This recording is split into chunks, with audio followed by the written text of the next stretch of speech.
അങ്ങ് ബേത്ലഹേമില് മിന്നി നിന്ന പുൽക്കുടിലിനുള്ളില് ചോരക്കുഞ്ഞനോ.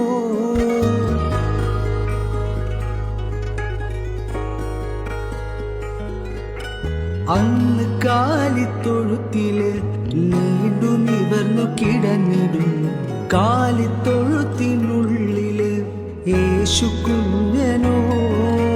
യേശു കുഞ്ഞനിന്ന് നമ്മുടെ രക്ഷയ്ക്കാജാതനായി താനെ വലിഞ്ഞു കേറി മാലാഖ അന്നെ വണങ്ങിയല്ലോ.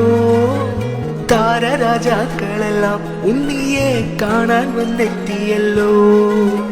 കൽത്തൊട്ടിയിലപ്പാടെ മൂടും അത്രയും സമ്മാനമിട്ടു വയ്ക്കാം ഉണ്ണി യേശുവേ. പുൽക്കൂട്ട് മെല്ലെ മിഴിപൂട്ട് മാതാവിൻ മടിയിൽ ഉറങ്ങ് യേശുവേ. കരയാതെ മെല്ലെ ചിരിയോടെ നാടിൻ വിളക്കായി